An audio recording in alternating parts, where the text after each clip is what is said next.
Humpback whale song.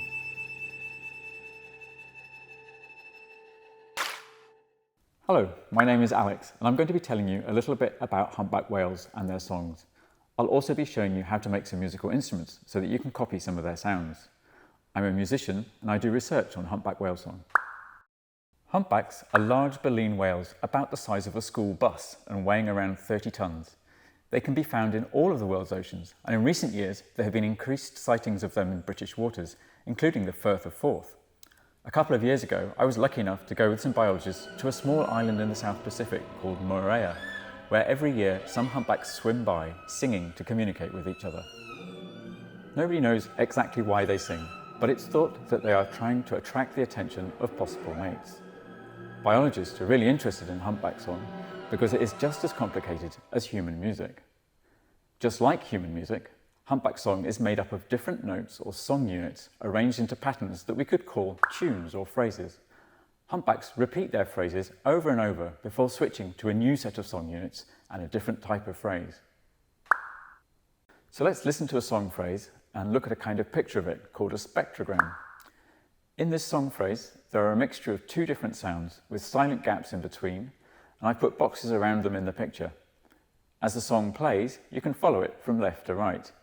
The low sounds boxed in white are called moans, and the high ones in between in a green box are called squeaks.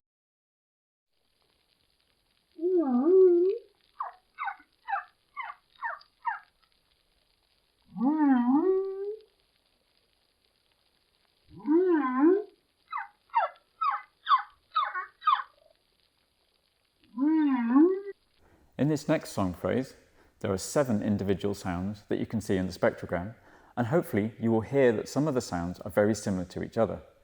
The low ones boxed in white are called groans, the very low rumbly one in orange is a croak, and the high ones in green are cries.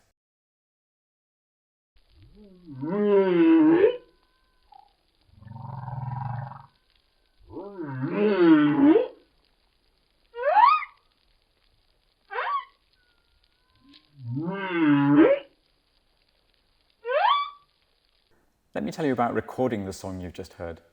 First you have to find the whale, and the ocean is enormous. What you have to do is to take a special microphone called a hydrophone and drop it in the water. You may hear nothing at first, but when you hear a whale singing, however faintly, you move your boat towards the sound until it's loud enough to record.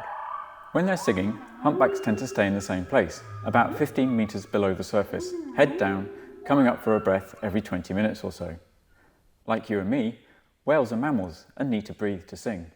Unlike you and me, they sing with their mouths closed, so perhaps it should be called humming. Like this.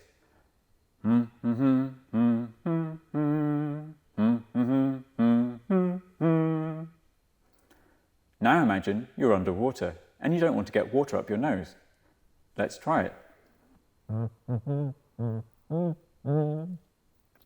My ears just popped.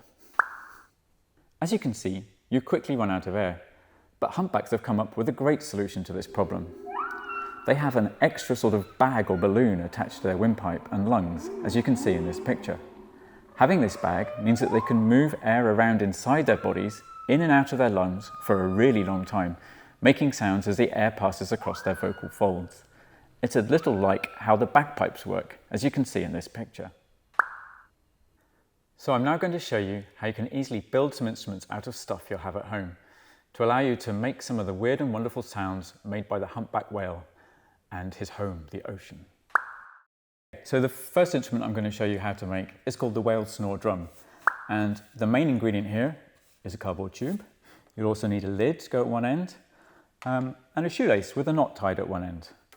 And when it comes to playing it, use a paper towel dipped in some water. So the first thing I'm going to do is pass the shoelace through the lid. I've made a hole in the lid. So we pass that through and then pull it tight so the knot, make sure the knot doesn't go through. Pass the shoelace through the tube. Fasten the lid in, and there we go. And then we take some paper towel, fold it into 4 dip it in some water, not too wet, and then you take the paper towel, grasp the shoelace through it and pull. And you can get different sounds by pulling fast or slow. A fast one or a slow one, you can maybe get a bit more control. Obviously, the longer the shoelace, the better. Also, the size of the drum, the size of the tube makes a difference. I've got some ones I made earlier here. This blue one, was made from a tube which used to contain crisps. You'll find them in any supermarket. It's a smaller tube, it makes a slightly higher sound. And you can also make it just from any old plastic bottle. It's slightly hard work to drill a hole in the bottom. You might want to get an adult to help you. But here we are, let's just get that lined up. A surprisingly low sound for that plastic bottle there. So we've made some really great instruments here. But if you want to take it one step further, you could decorate them. You could paint them, you could stick things onto them, or you could even turn them into something that looks like a whale, like these guys up here. I'm now going to show you how to make two instruments, the monophone and the squeaker. And for these two, you'll need another cardboard tube and a balloon and a pair of scissors. The very first thing we're going to do is take the balloon and cut through it at the neck. And there you are, that's your squeaker. We're going to use this to make the high-pitched sounds from the whale song. And to do that, we're going to blow through it, just like you're blowing up a balloon. But while you're blowing through, you're going to pinch the end, the cut-off end, and pull it outwards. So this is what it sounds like.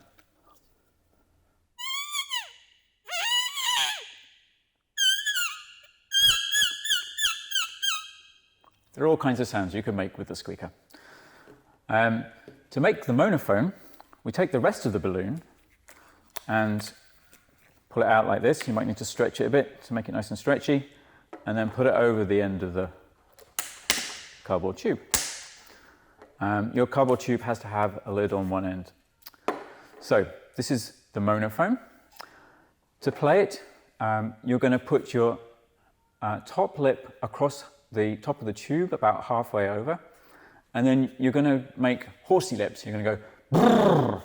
Or if you play a brass instrument, it's just like buzzing a brass instrument. It's a bit like playing the tuba. It doesn't look much like a tuba, but it's a bit like playing the tuba. You can control the sound a bit as well by putting a finger on the tight bit of the balloon and pressing in as you blow.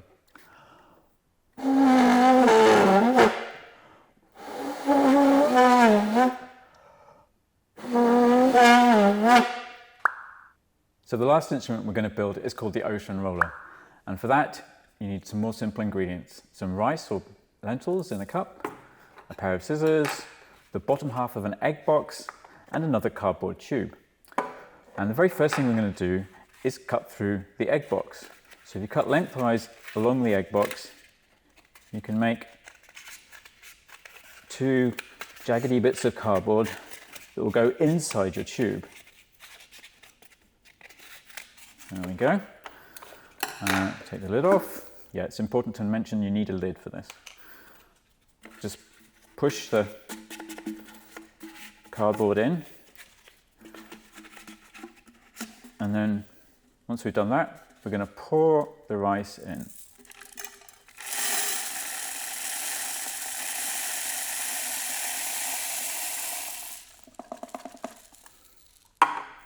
If you've got a good fitting lid, just stick that on the end and it will stay in place.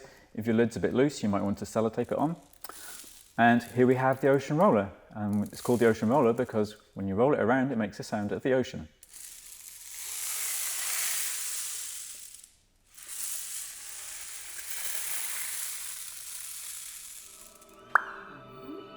Okay, so you've got all your instruments, you've got your whale snore drum, you've got your monophone, you've got your squeaker, you've got your ocean roller. What I'd love you to do is to get together with some friends and make some music. And perhaps if each one of you took an instrument each and put the sounds together, you could make a song. Thank you for watching.